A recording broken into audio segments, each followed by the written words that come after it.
कि इंदौर के 3 सबसे महंगे एरियाज कौन से हैं। तो लोग क्या लालच के चक्कर में, रियल एस्टेट क्या है, ये शेयर मार्केट नहीं है कि बहुत जल्दी ट्रेड करे। ठीक है। मुझे लगता है असली इन्वेस्टर वही है जो 3 से 5 साल के लिए निवेश करता है। कि क्या आध्यात्मिक रूप से किसी बिजनेस को आप चला सकते हैं? जैसा आपने बोला कि पॉलिटिक्स में चेंज हुआ है, रियल एस्टेट में उससे कई गुना ज़्यादा चेंज हो सकता है, क्योंकि ये बिजनेस एकदम प्रोफेशनल है। अगर लोग करना चालू कर देते हैं तो रियल एस्टेट में बहुत बड़ा बदलाव हो सकता है जी। एक हमारा अभी जनवरी में हम प्रॉपर्टी शोकेस लॉन्च कर रहे हैं, हमारे ऑफिस के जस्ट नीचे मेन रोड पे है। ठीक है। जिसमें इंदौर को आप पूरा देख सकते हैं, पूरा 3D में देख सकते हैं जी। हर जगह जाने की जरूरत नहीं है। जो इंदौर में आपको गाड़ी से जाके कि यहाँ क्या रेट है, यहाँ क्या रेट है, यहाँ क्या निवेश हो रहा है, वो एक ही जगह पर दिख जाए, एक ही जगह पे वो पूरा फील कर लेगा कि उसी जगह पे खड़ा हुआ है। 100% है जी।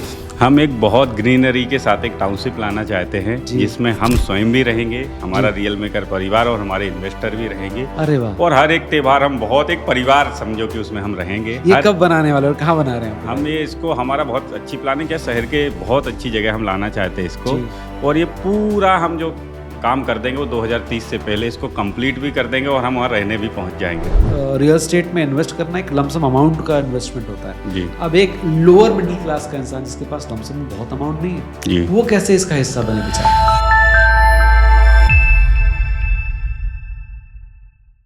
रियल एस्टेट एक ऐसा मार्केट है जहां पर पैसे लगातार बढ़ रहे हैं। इन्वेस्ट करने वाला हमेशा सोचता है कि अगर किसी प्रॉपर्टी में इन्वेस्ट किया है तो वो हमेशा बेहतर रिटर्न ही देगा, लेकिन कई बार ये उलट फेर भी हो जाता है। ऐसे में कैसी चीज़ों को ध्यान में रखते हुए सही जगह पर सही पैसे इन्वेस्ट किए जाएं और अपने तरह का घर खरीदा जाए या इन्वेस्टमेंट को और बेहतर किया जाए, फ्लरिश किया जाए, इसी को ध्यान में रखते हुए आज का ये पॉडकास्ट तैयार किया गया है, जिसमें बहुत सारी छोटी छोटी चीज़ों के बारे में बात किया गया है कि इन्वेस्टमेंट किन चीज़ों को ध्यान में रखकर किया जाए, कौन कौन से पेपर्स को जांचा जाए, रेरा की रिस्पॉन्सिबिलिटी क्या है, बिल्डर की रिस्पॉन्सिबिलिटी क्या है और कौन सी चीज़ों को देखकर आंख खोलकर हमें इन्वेस्ट करना चाहिए। इन सारे सवालों के जवाब देने के लिए आज हमारे जो गेस्ट हमारे साथ जुड़े हैं, बहुत ही छोटी उम्र से और बहुत ही छोटी जगह से एक बिजनेस की सोच लेकर आगे बढ़े।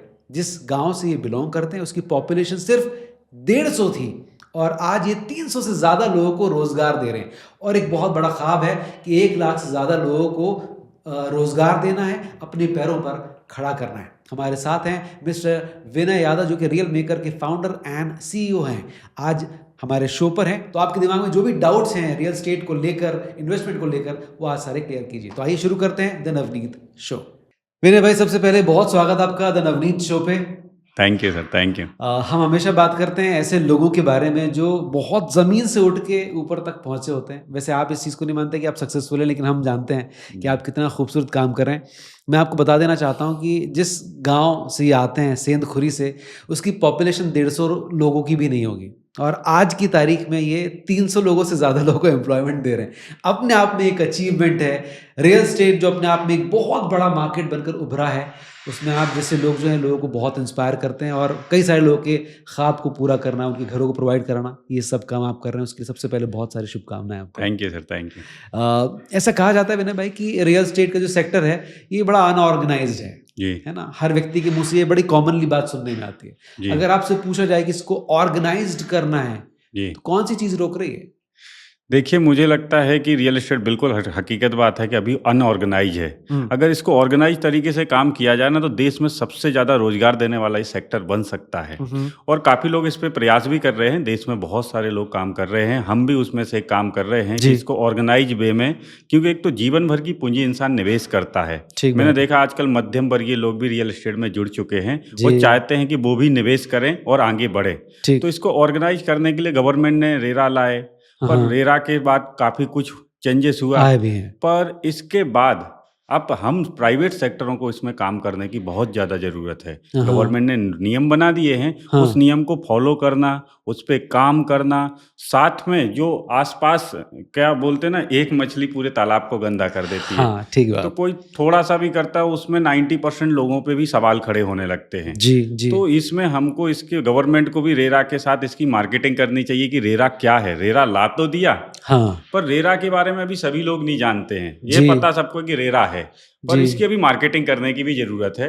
जी और साथ में हम लोग अच्छा, अगर प्राइवेट सेक्टर लोग इसमें बहुत अच्छे से काम करेंगे, लोगों को अवेयर करेंगे जी रियल एस्टेट के बारे में, क्या सही क्या गलत है, तो इसको ऑर्गेनाइज वे में लिया जा सकता है और जी सबसे ज़्यादा रोजगार देने वाला ये सेक्टर बन सकता है। रेरा की आपने बात करी तो ये क्वेश्चन कई बार आता है कि रेरा के पास जब कोई एक डायरेक्ट कंज्यूमर कंप्लेन करता है तो उसका निदान कितने दिनों में करते हैं वो लोग? देखिए, रेरा में डायरेक्ट पहले क्या होता था, रेरा से पहले था तो कोर्ट कचहरी लोग जाते थे, जी उसमें बहुत लंबा समय लगता था। ठीक है। इसीलिए गवर्नमेंट ने रेरा एक अलग से अथॉरिटी, रियल एस्टेट में एक अलग से रेरा गवर्नमेंट ने सबमिट किया। बॉडी तो बनाई, ठीक है। इसमें 45 डेज का उनने टाइम दिया हुआ है कि जी डायरेक्ट सुनवाई हो जाएगी, फटाफट काम हो जाएगा। आजकल बिल्डर जाएंगे ना तो रेरा पे आपको डेवलपमेंट की भी इमेज डालनी पड़ती थी, हाँ हाँ आपकी क्या डेवलपमेंट कॉस्ट है, कितने समय में आप कंप्लीट करने वाले जी हैं, क्या क्या देने वाले हैं। जी रेरा के अकॉर्डिंग ही सारा, अगर कस्टमर उस पे जाए ना रेरा वेबसाइट पे, जी तो उसमें सारी चीज़ें वो देख सकता है कि इसका क्या बैकग्राउंड है बिल्डर का, कितने प्रोजेक्ट कंप्लीट करे, कब यह प्रोजेक्ट, इसकी कॉस्टिंग क्या है, हर एक चीज़ रेरा पे। पर ये अभी भी लोग नहीं देखते हैं। हाँ हाँ ये बस पता है आपका रेरा रजिस्टर्ड नंबर है, नंबर से कुछ नहीं होता है। हाँ रेरा रजिस्टर्ड नंबर के बाद आप गवर्नमेंट की वेबसाइट पे जाए, mpgov.in है जो रेरा की वेबसाइट, ठीक है। उस पे जाएंगे अगर, तो आपको रेरा के बारे में पूरी, उस रेरा नंबर डालिए हाँ हाँ कॉलोनी का, उसके बारे में, उसमें लेआउट क्या है, इसका टाइम पीरियड क्या है, कितना डेवलपमेंट होने वाला, कितने एरिया में गार्डन बनने वाला है, कब बनने वाला है, ये सब कुछ दिया होगा। सब कुछ। और कब बिल्डर ने पहला अपडेट किया, सेकंड अपडेट भी बिल्डर को डालना होता, और रेरा ऑडिट भी होता है। ओके रेरा में ऑडिट भी करना पड़ता है, कब क्या कैसी चीजें, कितना मॉर्गेज माल है, कहीं हमने मॉर्गेज माल तो नहीं खरीद लिया। जी प्लॉट नंबर तक रेरा के अंदर डले हुए हैं कि कौन से प्लॉट मॉर्गेज हैं, कौन से, अगर ज्वाइंट वेंचर है, जी ज्वाइंट वेंचर में क्या होता है, लैंड ओनर अलग होता है, डेवलपर अलग होता है। जी अगर ज्वाइंट वेंचर है कि लैंड ओनर उसमें ज्वाइंट वेंचर करके है, तो उसमें ये भी पता रहता है किसान के कोटे के कितने प्लॉट हैं, बिल्डर के कोटे के कितने प्लॉट हैं। सुपर, ये बहुत बढ़िया। सारी लिस्ट उसमें डली रहती है। हाँ पर हाँ आजकल इसको कोई नहीं देख रहा, सीधा ये देखे कि रेरा रेरा रजिस्टर्ड हो और रजिस्टर्ड है। कॉलोनी खरीद रहा है। कई बार जी किसान वाला प्लॉट खरीद लेता है तो किसान रजिस्ट्री करने नहीं आता है। तो अभी भी बहुत सारी दिक्कतें हैं जो लोगों को मालूम नहीं है। जो धीरे धीरे चेंज होंगी। जी जी जी राइट।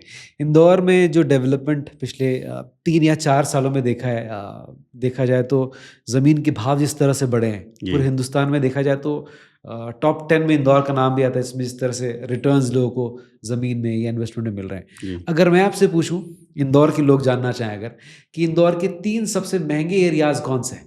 देखिए, अगर मैं 3, रेसिडेंशियल और कमर्शियल दोनों चीज़ें अलग जी हैं इंदौर में। ठीक है। कमर्शियल की बात करें तो इंदौर का दिल राजवाड़ा है। जी तो जितना खूबसूरत जगह है, बीच सेंटर है, सबसे ज़्यादा भाव भी मुझे लगता है कमर्शियल के वहीं हैं। क्या होंगे?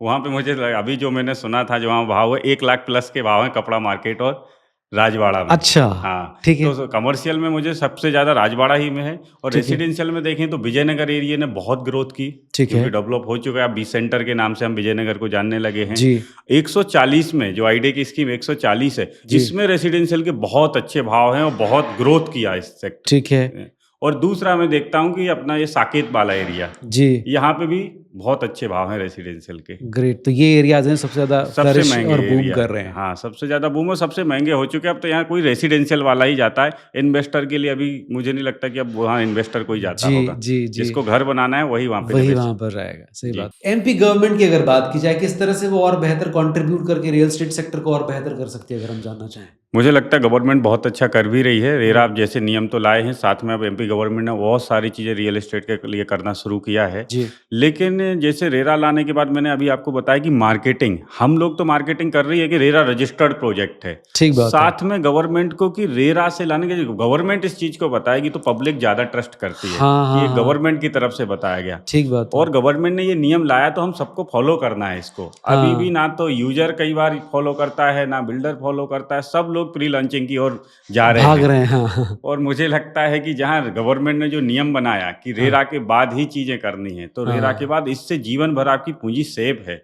जो कई लोग लालच के चक्कर में ही फंस जाते हैं रियल एस्टेट में, तो ना तो हाँ उनको ये पता है कि जमीन का क्या हुआ, ये खरीदी गई कि नहीं खरीदी गई, क्या हुआ, कैसे होगा, आगे डेवलपमेंट होगा कि नहीं होगा। पता चला वो जमीन के चक्कर में बिल्डर ने और कई प्रोजेक्ट साथ में ले रखे हैं, तो हाँ वो डेवलप नहीं कर पाता है। जी और लीगलिटी तो उसके पास थी ही नहीं, तो यूजर भी नहीं जा सकता है, हाँ, हाँ, क्योंकि हाँ। रेरा रजिस्टर्ड नहीं था। और लिखित में कुछ है ही नहीं। लिखित में कुछ है नहीं, तो लोग क्या लालच के चक्कर में, रियल एस्टेट क्या है, ये शेयर मार्केट नहीं है कि बहुत जल्दी ट्रेड करे। ठीक है। मुझे लगता है असली इन्वेस्टर वही है जो 3 से 5 साल के लिए निवेश करता है। जी। बाकी तो ट्रेड करना, बहुत जल्दी पैसा कमाना, शेयर मार्केट बना रहे हैं इसको। जी, जी, और जी। उसमें बहुत ज्यादा रिस्क भी है, हाँ। और बहुत कम पैसा लगा के उनको लगता है ज्यादा रोटेट करें हम। हाँ, हाँ, तो हाँ। कभी कभार हो भी जाता है, पर कई बार फंस भी जाते हैं इस चक्कर में। हाँ। तो मुझे लगता है कि इसको 3 से 5 साल के लिए इन्वेस्टर को कम से कम समय रखना, और रजिस्ट्री वाला माल खरीदेगा तो सेफ रहेगी जीवन भर की पूंजी हमेशा उसके हाँ, लिए। ये और बहुत रेरा बड़ी बात है। रजिस्टर्ड होना चाहिए। रेरा रजिस्टर्ड होना जी। चाहिए।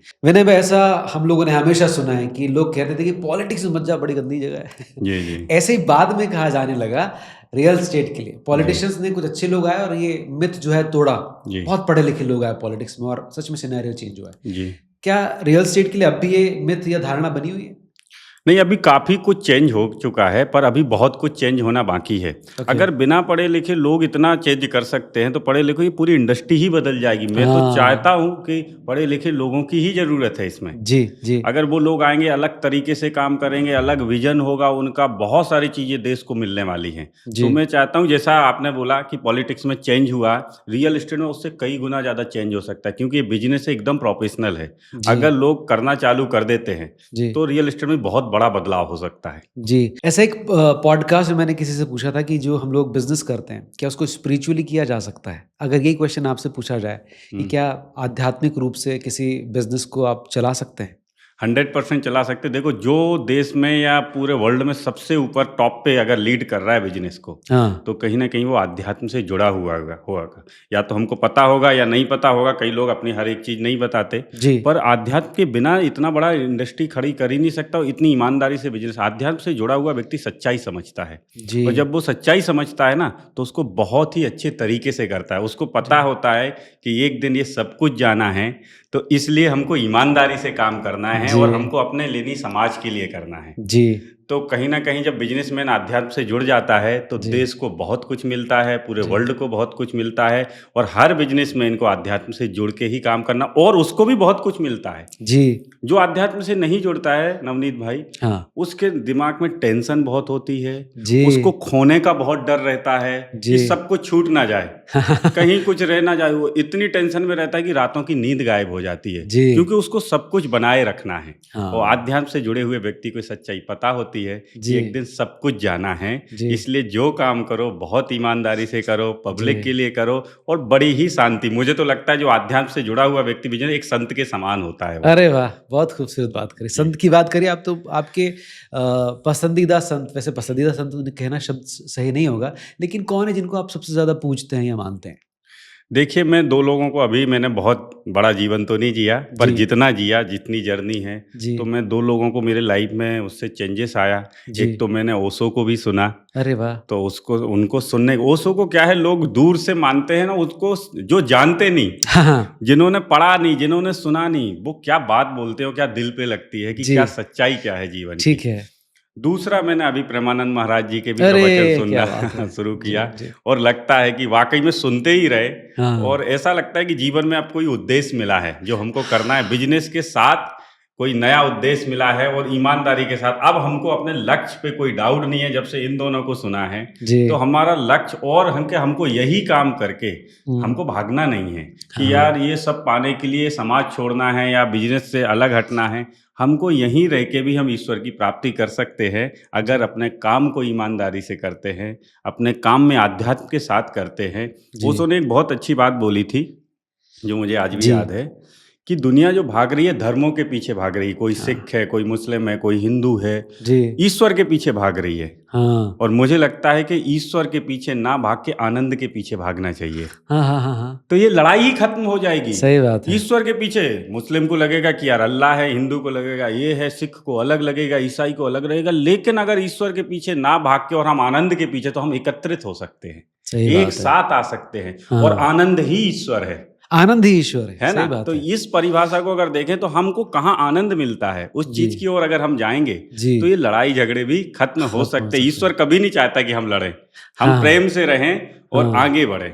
क्या बात है! बहुत सुंदर बात कही। अच्छा, एक नई पौध नए इन्वेस्टर्स की पौध आफ्टर पैंडेमिक लॉकडाउन के बाद आई है, जी, जिन्होंने ये समझा कि अब रियल एस्टेट ग्रोथ पे है, अच्छा बूम कर रहा है, तो उन लोगों ने इन्वेस्ट करना शुरू किया है। जी, लेकिन फिर भी कई बार फँस जाते हैं। जी।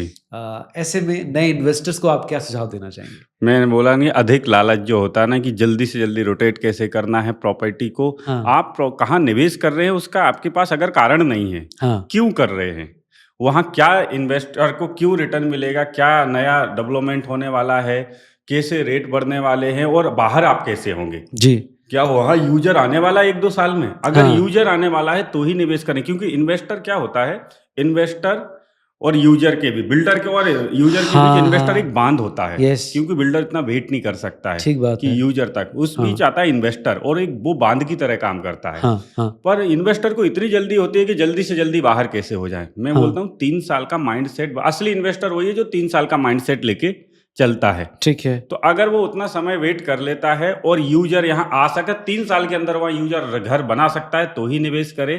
साथ में जिसके साथ वो निवेश कर रहा है उसकी रेपो क्या है, पहले प्रोजेक्ट उसने डेवलप किए कि नहीं किए, हुँ, मार्केट में लोग उस पे ट्रस्ट करते ही नहीं, कहीं प्रॉफिट वश के लिए तो प्रोजेक्ट नहीं डेवलप कर रहा है। ठीक। अगर ये सारी चीज़ें देखेगा तो मुझे लगता है कि इन्वेस्टर को कभी लॉस नहीं होगा।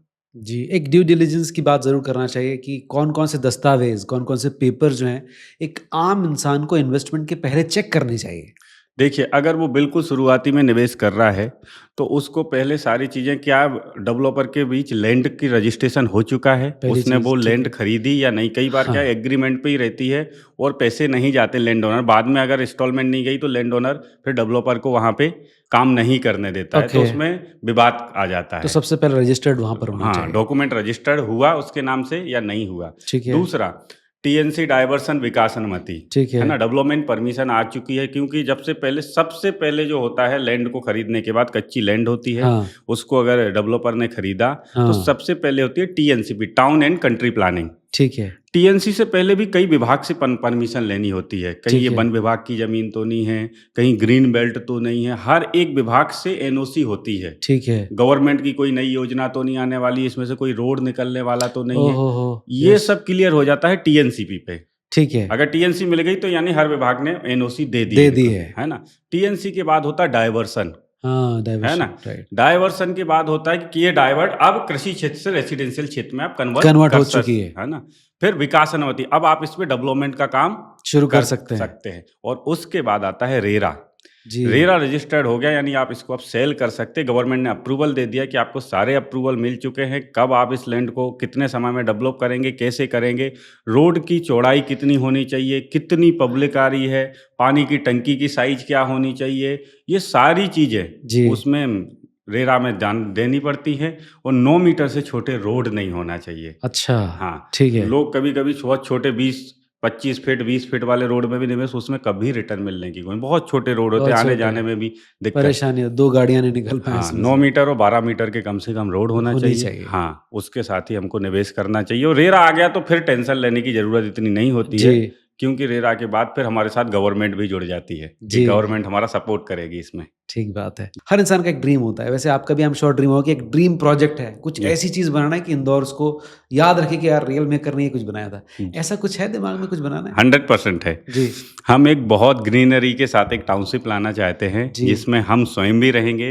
हमारा जी। रियल मेकर परिवार और हमारे इन्वेस्टर भी रहेंगे। अरे वाह! और हर एक त्योहार हम बहुत एक परिवार समझो कि उसमें हम रहेंगे। ये हर कब बनाने वाले हो और कहाँ बना रहे हैं आप हम बताइए? ये इसको, हमारा बहुत अच्छी प्लानिंग है, शहर के बहुत अच्छी जगह हम लाना चाहते हैं इसको। जी, और ये पूरा हम जो काम कर देंगे वो 2030 से पहले इसको कंप्लीट भी कर देंगे और हम वहाँ रहने भी पहुँच जाएँगे। तो बहुत जल्दी पूरा आपको डेवलप इसके, आप करेंगे इसे? हाँ, पूरा हम डेवलप करेंगे इसको। ये एक आपने देखिए, हमारे 2 विज़न हैं। जी, एक तो हम रोज़गार के क्षेत्र में पूरे ऑल इंडिया काम करना चाहते हैं, ठीक है। तो वो हम मार्केटिंग क्षेत्र में ही करेंगे, जी, है ना? क्योंकि हम इतने सारे प्रोजेक्ट बना नहीं सकते पूरे, हम पर सर्विस पूरे ऑल वर्ल्ड दे सकते हैं। ठीक है। क्या होता है, व्यक्ति को तो सही जगह रियल मेकर वेरीफाई कर देगा जिस प्रोजेक्ट को आने वाले समय में। हमने जी, अपनी पॉलिसी बनाई, हाँ। आपको दो है, अभी हमारी जनवरी में 25 जनवरी जो हमारी एनिवर्सरी आती है, जी, इस बार हम 24 को सेलिब्रेट कर रहे हैं उसको। जी, उस पे हम कस्टमर फर्स्ट पॉलिसी हम लागू कर रहे हैं। ग्राहक ही हमारे लिए फर्स्ट है। ठीक है। एक तो 100% रिफंडेबल पॉलिसी, अगर किसी को हमारी प्रॉपर्टी नहीं पसंद आती है, नो क्वेश्चन, अच्छा। जैसे अमेज़न पे आपने कोई चीज़ खरीदी, 15 दिन के अंदर अमेज़न का ये रहता है कि आपने कोई, तो हम कोई क्वेश्चन नहीं करेंगे, आपकी चीज़ वापस कर बिना देंगे। कोई सवाल आपको बिना वापस कर कोई देंगे। सवाल किए अगर ग्राहक बोलता है कि मुझे ये चीज़ नहीं पसंद आई, बिना कोई सवाल किए 7 दिन के अंदर वो अपना पैसा वापस ले वाह! जाए, है सुपर, ना? बहुत सुंदर। कोई कटौती नहीं, हाँ, पूरा पैसा हम रिवर्स उसका रिफंड कर देंगे। ठीक है। दूसरा, हम एक उसमें एक और है कि अगर उसने हमारे सजेस्ट किए हुए प्रोजेक्ट में उसने निवेश किया, हुँ, तो रियल मेकर की कभी उसका डेवलपमेंट मतलब डेवलपर ने अगर उसको हैंडओवर नहीं किया, कोई भी विवाद किसी प्रकार का आता है, हुँ, रियल मेकर आपका पैसा रिफंड करने की जवाबदारी देती है। ठीक है। मतलब उसको डरने की कोई जो डर रहता है ना कि यार रियल एस्टेट में मध्यम वर्गीय फैमिली को रहता है हमारा पैसा हाँ, उलझ हाँ, ना जाए, हाँ, हाँ। जो डर होता है वो हम पूरा खत्म करना चाहते हैं। और रियल मेकर ने एक चेकलिस्ट बनाई, जी। हमने 22 पॉइंटों की एक चेक लिस्ट बनाई, हम वही प्रोजेक्ट लाएँगे जो हमारी चेक लिस्ट होगा। अच्छा। मतलब कस्टमर को इतनी चीज़ें नहीं पता होती, वो इस इंडस्ट्री से नहीं है। हाँ, हाँ, हाँ। वो तो कोई उसको ये वेरीफ़ाई कर दे कि ये चीज़ सही है, हाँ, तो उसको वो खरीद सकता है। तो हमने ठीक। 22 पॉइंटों की एक चेक लिस्ट बनाई, उस चेक लिस्ट में जो प्रोजेक्ट आएँगे, हम वही को अपने साथ लेंगे, पार्टी उसको ही हम अपने साथ पार्टनरशिप में करके उसकी ब्रांडिंग बाज़ार में करेंगे, वहीं पे कस्टमर को निवेश कराएँगे। जी, दूसरा, हमने एक रीसेल डिपार्टमेंट भी बनाया। ठीक है। रीसेल डिपार्टमेंट इसलिए कि हमारे ही ग्राहक कल के हाँ, दिन वापस प्रॉपर्टी बेचना चाहते हैं। जी। तो हमारी क्या होता है रियल एस्टेट में बेचने के लिए तो बहुत लोग इंटरेस्टेड, पर हाँ, जब ग्राहक बेचना चाहता है जी। तब फ़ोन नहीं उठाते। तो हम और अरे सर बहुत रेट बढ़ जाएगा, इतना रिटर्न मिलेगा, पर हाँ, ये सारी चीज़ें जब तक रहती है जब तक उसने खरीदा नहीं। हाँ, खरीदते ही वो बोलते बस हमारा काम तो हो खत्म गया, हो गया। है? कस्टमर को ठीक। वापस सर्विस नहीं मिलती। हाँ, हाँ, तो हाँ। हम वो भी पूरी सर्विस देने वाले हैं। आपको बेचना है, हमारे हम अभी रियल मेकर ऐप लॉन्च कर रहे हैं। जी, उस ऐप के माध्यम से उसको उसके प्रॉपर्टी के रेट पता चलते रहेंगे। रीसेल जी, डिपार्टमेंट होगा जो उसको सर्विस देगा। उसको बाहर भी होना है, जी, तो हो सकता है टैक्स बेनिफिट से लेके हर एक चीज़ हम फ्री सर्विस देने वाले हैं। जी। कई बार बाहर से इन्वेस्टर आता है नवनीत भाई, तो उसको ये पता नहीं होता कि यार वो कई बार प्रॉपर्टी टैक्स भरना भी भूल जाता है हाँ, और निवेश करके चला जाता है। जी। तो हम ये 5 साल की सर्विस बिल्कुल फ्री देंगे अपने यहाँ। ओके। हमारी टीम कॉन्टैक्ट करेगी कि सर आपको नगर निगम टैक्स, प्रॉपर्टी टैक्स भरना था, आपने नहीं है, वो उसको लिंक भेज देगी। हाँ, पर हाँ। सारी चीज़ हम 5 साल के लिए ये सर्विस भी ग्राहक को बिल्कुल हम पूरी प्रॉपर्टी की उसका देख-रेख करेंगे। बहुत सुंदर, बहुत कल के बढ़िया। दिन उसको कोई दिक्कत नहीं आए। जी, एक हमारा अभी जनवरी में हम प्रॉपर्टी शोकेस लॉन्च कर रहे हैं, जी, हमारे ऑफिस के जस्ट नीचे मेन रोड पे है, ठीक है। जिसमें इंदौर को आप पूरा देख सकते हैं, पूरा 3D में देख सकते हैं। जी, हर जगह जाने की ज़रूरत नहीं है, जो इंदौर में आपको गाड़ी से जाके कि यहाँ क्या रेट है, यहाँ क्या रेट है, यहाँ क्या निवेश वो हो एक रहा ही है, जगह पर दिख जाएगा। एक ही जगह पे वो पूरा फ़ील कर लेगा कि उसी जगह पे खड़ा हुआ है। वाह! सुपर्ब!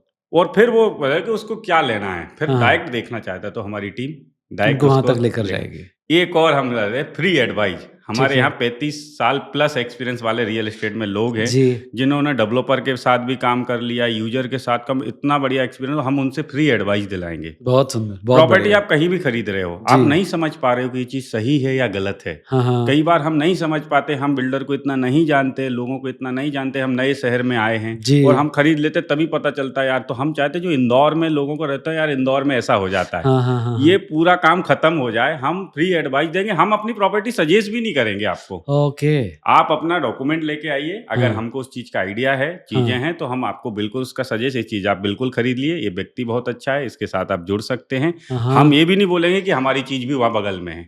केवल आप जिस कई बार क्या होता है कि आदमी अपने फ़ायदे के लिए चीज़ करने लगता है। हाँ, हम ठीक है, आपसे कोई क्वेश्चन नहीं करेंगे, ठीक बस है। आपको उसमें हमको जो नॉलेज है वो हम आपको दे इस देंगे। तरह से डॉक्टर का सेकंड ओपिनियन वाला। जी, जी, और ये बिल्कुल फ्री एडवाइस हम देने वाले हैं। बहुत बढ़िया, बहुत अच्छा जी, काम कर रहे हैं। जी, अच्छा, जैसे कि आपने एक मध्यम वर्गीय परिवार की बात करी, आप बार-बार इस बात पे ज़ोर भी दे रहे हैं कि एक मध्यम वर्गीय परिवार का व्यक्ति जब इन्वेस्ट करता है, तो बहुत सारे ख़्वाब लेकर, बहुत सारा पूँजी एक साथ लगाता है। लेकिन देखा जाए तो रियल एस्टेट में इन्वेस्ट करना एक लमसम अमाउंट का इन्वेस्टमेंट होता है। जी, अब एक लोअर मिडिल क्लास का इंसान जिसके पास लमसम में बहुत अमाउंट नहीं है, जी। वो कैसे इसका हिस्सा बने बेचारा? देखिए, ये वो हिस्सा बन सकता है। क्या होता है उसको पता नहीं है कि हमारे वो कहाँ काम कर रहा है और उसके काम की चीज़ कहाँ पे है। ठीक है। अभी आपको मुझे लगता है कि आपके जहाँ पे हम बैठे हुए हैं इसके साइड में कोई बहुत फ़ायदे का प्लॉट, पर आपको मालूम नहीं हो सकता। पूरे शहर में कई जगह कई चीज़ें फ़ायदे की होती हैं अच्छा, और प्लस इसमें बैंक लोन सर्विस जो होती है जी, वो बहुत ईजी इंस्टॉलमेंट कर देती है 20 साल। हमारे यहाँ जैसे आपको मैं बताऊं कि हमारे यहाँ 9 लाख रुपए से इन्वेस्टमेंट शुरू है। जी, अब एक मध्यम वर्गीय फैमिली को 1 लाख रुपए जमा करना है ओनली, जी, और बाकी की जो इंस्टॉलमेंट वो किराए में भरता है, जी, उतनी इंस्टॉलमेंट अगर बैंक लोन को वो देता जाएगा अपने ही जी। घर में, वो शिफ्ट हो सकता है। कुछ हमने ऐसे फ्लैट भी लॉन्च किए हैं, कुछ जी। हमने प्लॉट भी लॉन्च किए हैं। हाँ। तो ऐसी चीज़ें उनके लिए हो सकती हैं अगर वो उसको जानना। इसीलिए हमने ये प्रॉपर्टी शोकेस रखा है कि पूरे शहर को जानना है कि कहाँ पे सस्ता मिल रहा है, कहाँ पे क्या है। तो वो मध्यम वर्गीय फैमिली वहाँ आए और ये चीज़ जान के निवेश कर सकता है। बहुत लोअर मध्यम वर्गीय तो मैं नहीं बोल सकता हूँ, जिनके पास बिल्कुल ही पैसा नहीं है, क्योंकि रियल एस्टेट में पैसा तो लगता है। जी। पर मैं वो जिसके पास 2-3 लाख रुपए भी हैं हाँ। और प्लस इंस्टॉलमेंट भरने बराबर सैलरी है उसकी, हाँ। 30,000 रुपए भी सैलरी है, तो हाँ। वो अपना घर खरीद सकता है। जी। यूएस में एक बहुत समय पहले अगर आप देखें तो एक बहुत लोन जो अभी इंडिया में अब चला है, ये जी। यूएस में 100 साल पहले चालू हुआ था। जी। लोगों के पास पैसा तो नहीं था, लोगों ने लोन लेना चालू किया। जी। उस लोन से बैंक लोन इतनी अच्छी सर्विस है कि जो चीज़ आपको भविष्य में लोन भरना है पर चीज़ आज ही खरीद ली आपने। हाँ। कार आज ही खरीद ले तो कमा के चुकाना है। जी। जो इंडिया में अब लोग आए, इंडिया में उस समय क्या था, जो पैसा कमाते थे लोग वो जमीन के अंदर दबा देते थे। अब ये बताओ आपके घर पैसे रखे या कागज के टुकड़े रखे, क्या फर्क पड़ता है? कोई फर्क जमीन के नहीं। अंदर अगर आपने उस पैसे को उगाया, बल्कि मार्केट में रोटेट नहीं किया, तो जीडीपी हमारे देश की कैसे ग्रो करेगी? जी। आज जी। इंडिया में वो कल्चर चेंज हो चुका है। हाँ। लोग लोन ले रहे हैं, बिजनेस लोन ले रहे हैं, जी। होम लोन ले रहे हैं और लोग ग्रोथ भी कर रहे हैं, लोन की वजह से ग्रोथ कर रहे हैं। हाँ। तो बैंक लोन लेना बहुत ही अच्छा है, क्योंकि कम इंटरेस्ट पे आजकल बैंकें लोन दे रही हैं जी। और हम लोग को कमाते कमाते चुकाना है। हाँ, हाँ, और हाँ। जब हमारे पास कोई लोन होता है तो हम उसके लिए फिर काम करना भी शुरू कर देते हैं हाँ, कि यार थोड़ी-सी इसको और भरना है एक्स्ट्रा और एफर्ट्स पुट प्रॉपर्टी करते हैं। अपनी हो जाती है। जी। जी। अच्छा, वो कौन-सी बातें हैं जो ये बताती हैं कि इंदौर में क्या इन्वेस्टमेंट फलेगा ही? देखिए, इंदौर एक तो मुझे लगता है कि इंडिया का सबसे बेस्ट शहर है। जी। मैं खुद ही रह रहा हूँ, मुझे बहुत अच्छा लगता है कि मैं इंदौर शहर में रह के, इतना प्यारा शहर है, यहाँ के जी। लोग बहुत अच्छे हैं, जी। यहाँ का कल्चर बहुत अच्छा है, हर जी। त्योहार बहुत धूमधाम से मनाया जाता है। जी। साथ में यहाँ का मौसम बहुत अच्छा है। आज आप देखें तो पूरे हिंदुस्तान का बीच सेंटर किसको? एमपी को बोलते हैं, जी। है ना? बोले हिंदुस्तान का दिल एमपी है। हाँ। क्योंकि ये सबसे सेफ है, ना यहाँ बाढ़ है, ना भूकंप है, ना बारिश है, ना कुछ है। आप कुछ राज्यों में देखेंगे तो वहाँ आतंकवादियों की घटनाएं भी आपको सुनने को जी। मिलती जी। रहेंगी, कुछ जगह बाढ़ भूकंप भी मिलता रहेगा। जी। और सबसे सेफ जगह मुझे लगती है अभी एमपी में। और हाँ। एमपी में सबसे सेफ जगह, सबसे बढ़ता हुआ शहर कौन सा है? इंदौर। इंदौर। तो पूरे इंडिया में हुआ ना नंबर 1 जी। है ना? अभी ठीक। तो हम स्वच्छता में अब निवेश में भी हम नंबर 1 होने जा रहे हैं। जी। और इंदौर के लोग जो काम कर रहे हैं, बहुत मेहनती लोग हैं, बहुत नए-नए आइडिया ला रहे हैं। इंदौर वाक़ई में, इंदौर के लोग बहुत ज़बरदस्त हैं। इंदौर को जो हाँ। ग्रोथ दे रहे हैं, हाँ। गवर्नमेंट सपोर्ट तो कर ही रहे है, पर इंदौर के लोगों की वजह से इंदौर ग्रोथ हो रहा है। जी। तो आने वाले समय में इंदौर में जिसने आज एक बहुत छोटा-सा पौधा लगा रहा है, बहुत जल्दी ये बड़ा वृक्ष बन जाएगा और खूब फल देने वाला है प्रॉपर्टी लाइन में तो। जी। जी। आपने थोड़ा-सा ज़िक्र किया कि लोन लेकर इन्वेस्टमेंट करना ठीक है। जी। लोन लेने के पहले लेकिन इंसान को कौन-सी चीज़ अपनी चेकलिस्ट में दिमाग में रखनी चाहिए? देखिए, लोन लेने से पहले उसकी इनकम कितनी है। कई बार हम मोटिवेट होके तो नहीं लोन ले रहे हैं और प्रेजेंट हमारी लाइफ स्टाइल जो हम घर चला रहे हैं उसमें कोई दिक्कत आ जाए, हाँ। तो उसको पहले देखनी चाहिए कि उसके पास जो लोन लेने की कैपेसिटी है, हाँ। उसका कम से कम 50% उसके पास बचत होनी चाहिए, हाँ। जिससे वो प्रेजेंट लाइफ भी जी सके। कई ठीक बार है। लोन अधिक लेने के कारण लोग बोझ के तले भी वो हो दब जाते जाते कि हैं। यार इतना ज़्यादा लोन लिया कि वो फिर अपनी लाइफ नहीं जी पाते हैं। हाँ। तो लोन भी उतना ही लेना है जी। जितना उनको चुकाया जा सके चुकाया इज़िली। जा सकता है। कहीं हाँ। ऐसा नहीं कि अधिक लोन लेने के कारण हम उलझ जाएँ। तो अगर उनकी अच्छी सैलरी है और आधे सैलरी में वो घर चला सकते हैं, आधे में इंस्टॉलमेंट भरना सकते हैं, तो उनको ज़रूर लोन लेना चाहिए। जी। एक रील बड़ी मार्केट में वायरल हुई थी कि घर में पैसा बर्बाद करने से अच्छा है, इन्वेस्ट करने से अच्छा है कि सिप या एसआईपी जो है, जी। उसमें इन्वेस्ट करें। कभी आपको पैसे की ज़रूरत पड़ती भी है तो आप तुरंत जी, निकाल जी। सकते हैं। जी। क्या कहेंगे इस पे? हाँ, ऐसे बहुत हमारे पास भी लोग आते हैं जी। कि प्रॉपर्टी में फिक्स रिटर्न तो कुछ होता नहीं है, हाँ। हमको एसआईपी में फिक्स रिटर्न भी है हाँ, और बेचने कभी भी जाएँगे तो तुरंत बिकती भी नहीं है। हाँ, हाँ। ये बहुत सारे लोगों के सवाल रहते हैं प्रॉपर्टी लाइन में। कल हम फ़ोन लगाएँगे, हमको आधी रात में पैसे की ज़रूरत है, तो नहीं होगा, जी। हम क्या करें? तो ऐसे लोग बिल्कुल, जिनको ऐसे ही लगता है कि बहुत कम ही पैसा है और इसको कभी भी उनको ज़रूरत, ये ज़रूर है कि प्रॉपर्टी लाइन में आपको निवेश करने का रिटर्न बहुत ज़बरदस्त है। हाँ। आप पिछले 10 साल का इंदौर का रिकॉर्ड देखें जी। या आसपास कहीं का भी देखें, इंदौर ने बहुत ग्रोथ किया। तो जी। इंदौर का ही मैं एग्जांपल दूंगा कि 10 ठीक है। साल में जो हाँ। आपने अच्छी जगह लिया, वो पैसा एसआईपी और इन दोनों को अगर देखें तो कहाँ पहुंच गया वो पैसा। जी। 10 साल में मैंने देखा जो 1000 की चीज़ थी, वो आज 8,000 में कन्वर्ट हो गई हो, एसआईपी की वही फंड आप देख लें, और जी। बिक रही है, क्योंकि हाँ, अगर आप अच्छी जगह लेंगे तो आधी रात को भी बिक जाता है। लेकिन हाँ, लोकेशन आपने अगर सही नहीं पसंद की, आज हाँ, 2035 खरीद लिया तो 2035 में ही वो प्रॉपर्टी बिकेगी। लेकिन आज हाँ, आपने प्रेजेंट खरीदा कि यार हाँ, कल भी किसी को हमारा पड़ोसी भी ये चीज़ तो ले लेगा। आप हाँ, प्रॉपर्टी का सिलेक्शन क्या करते हैं, उस पे जी, डिपेंड करते हैं। आपके साथी का सिलेक्शन क्या करते हैं, बिल्डर का सिलेक्शन क्या करते हैं। कई जगह तो हम ऐसे होते हैं कि हमारे कस्टमर को बोलते हैं अच्छी प्रॉपर्टी है, वो बोलता है कि यार मुझे पैसे की, तो हम बोलते हैं हमको वापस दे दो आप। हाँ, हम रिटर्न ले लेते हैं, क्योंकि वहाँ बहुत हमको मालूम है कि कल ये बिक जाएगी। आपको हाँ, कितने में बेचना है? उसने बोला इतने में। हम बोलते ठीक है, थोड़ा बहुत कम ज़्यादा करके आप पैसे ले जाओ अपने। हमने कई जी, ऐसे सौदे किए, और जी, हमने ऐसे कई बिल्डरों के साथ भी, हम डेवलपरों के साथ भी बैठते, जी, कि उनके ग्राहक भी बोलते तो इतनी अच्छी टाउनशिप वो बनाते हैं कि उनके हाँ, ग्राहक बोलते हैं कि हमको वापस, तो वो तुरंत खरीद लेते हैं। जी, तो ये सही चुनाव की दिक्कत है। हाँ, अगर सही चुनाव नहीं आपने किया हाँ, तो फिर तो मुश्किल में फँस हाँ, अगर सकते हैं। सही चुनाव कर लिए तो एसआईपी से लाख गुना बेटर है इसमें निवेश करना। जी, एक और सोशल मीडिया ट्रेंड जिसके बारे में सवाल पूछूँगा। कुछ बड़े समाज के बुद्धिजीवी लोग ऐसा मार्केट में रील्स के थ्रू इन्फॉर्मेशन दे रहे हैं, पैसे से प्रॉपर्टी मत खरीदिए बल्कि किराए से किसी घर में रहिए ताकि आपको एक बहुत बड़ा अमाउंट जो है कहीं पर अटकाना ना पड़े। जी।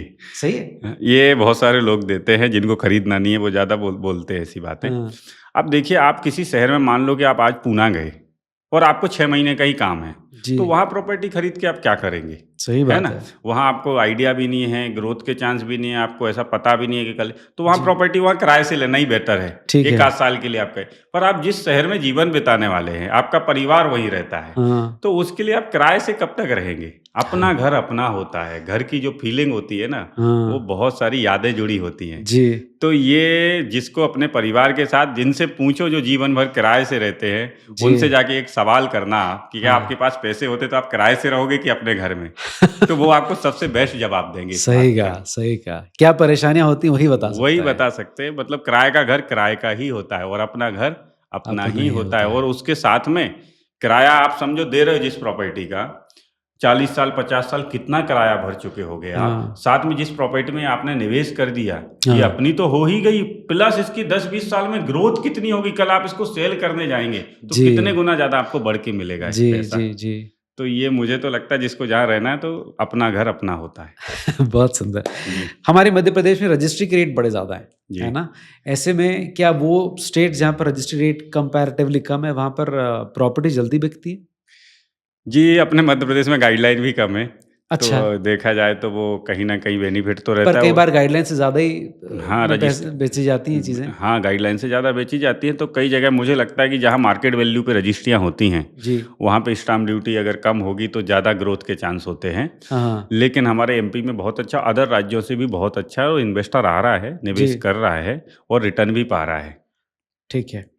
किसी ने किसी प्रॉपर्टी में इन्वेस्ट किया, कितने दिन तक वो होल्ड करे, कितने समय के लिए होल्ड करे कि उसको प्रॉपर और अच्छे रिटर्न्स मिलें? 3 साल के लिए, कम से कम 3 कम साल से के, कम 3 कम साल। से कम क्या 3 रीज़न साल। है?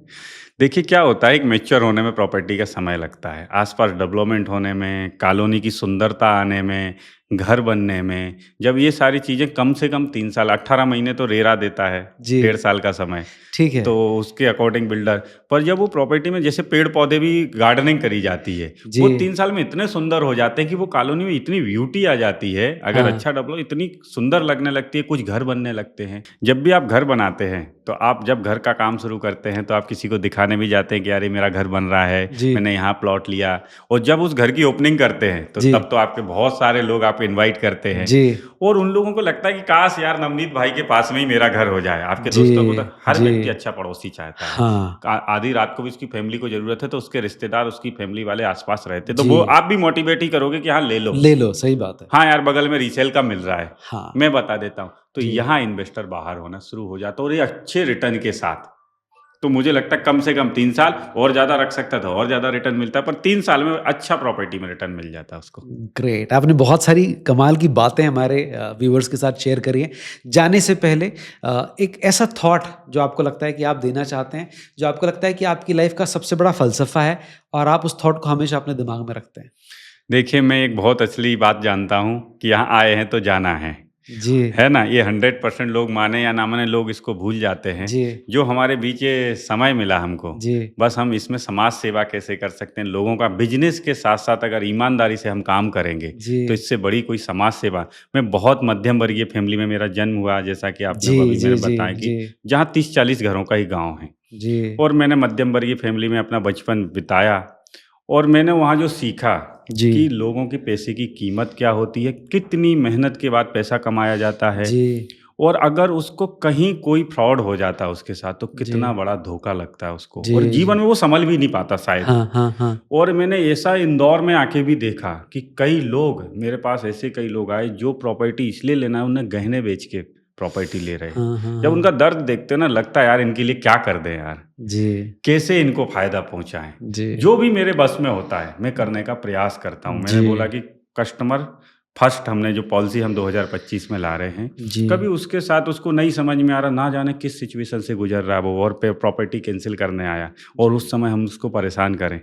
हाँ, तो हम चाहते हैं कि इस बिज़नेस के माध्यम से हम समाज में कुछ कर पाएँ, क्योंकि जी, हम इसी इंडस्ट्री को कुछ अच्छा कर सकते हैं। हमने इसी इंडस्ट्री में अपना जीवन दिया, तो हम इसी जी, इंडस्ट्री में कुछ अच्छा, और इसी इंडस्ट्री में जब हम कुछ अच्छा करेंगे तो देश सेवा भी इसमें हो ही जाएगी, जी। और ईमानदारी से काम करेंगे तो ऊपर वाला भी ज़रूर खुश होगा। बिल्कुल सही बात है। और दूसरा, हमको लगता है देश में सबसे बड़ी जो ज़रूरत है रोज़गार की, तो हम जी, स्वरोज़गार पे काम कर रहे हैं। हाँ। 2030 तक का हमारा विज़न है कि जी, हम इंडिया के 25 शहरों में जाएँ, जी। और 1 लाख प्लस लोगों को अपने साथ स्वरोज़गार के माध्यम से जोड़ें। वाह!